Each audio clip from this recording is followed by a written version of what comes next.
শোনো মুবাশিরা আর জাফর ভাইয়া, আমার মাথায় একটা আইডিয়া এসেছে। আমরা তিনজন কাজিন মিলে একটা ভালো কাজ করতে পারি। শুধু ঘুরে বেড়ানো যে তাই নয়, এমন কিছু করব যাতে আল্লাহ তাআলা খুশি হন। ভালো কাজ মানে? আমরা তো সাধারণ মানুষ, আমাদের হাতে তো তেমন কিছুই নেই। আল্লাহর কাজে টাকা লাগে না মুবাশশিরা, লাগে শুধু ইচ্ছে। আমরা চাইলে গ্রামের বাচ্চাদের জন্য কিছু করতে পারি, ছোটদের পড়াশোনার জিনিস দিতে পারি, কিংবা কোরআন শেখানোর ক্লাস করতে পারি।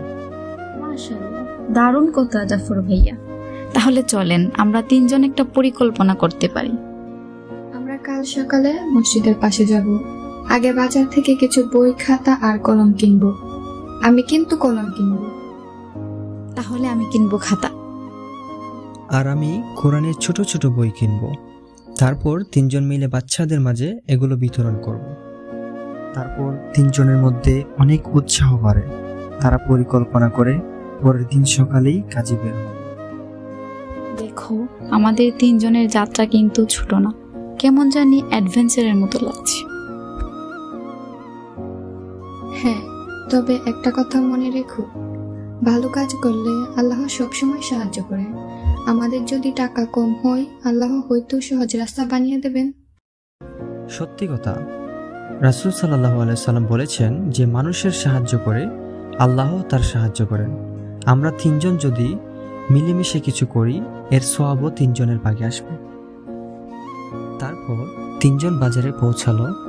দোকানদার তাদের দেখে একটু অবাক হয়ে যায়। স্বপ্না দোকানদারকে বলল, চাচা, কিছু খাতা দেবেন? দোকানদার বললেন, কতগুলো খাতা লাগবে মা?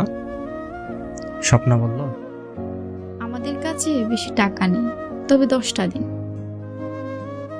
তারপর মুবাশশিরা বলল, আমারও বাজেট কম, কিন্তু কলম নেব 10টা। দোকানদার হেসে বলল, তোমরা খুব ভালো কাজ করছো বাবা, আমিও দাম কিছু কমিয়ে দিচ্ছি। তিনজন আনন্দে তাকিয়ে থাকে, মনে হয় যেন আল্লাহ তাদের সাহায্য করলেন। তারপর তিনজন বটগাছের নিচে বসে, চারপাশে অনেক ছোট ছোট ছেলে মেয়েরা জড়ো হয়। তারপর, এই নাও কলম, এগুলা দিয়ে তোমরা কোরআনের আয়াত লিখবে।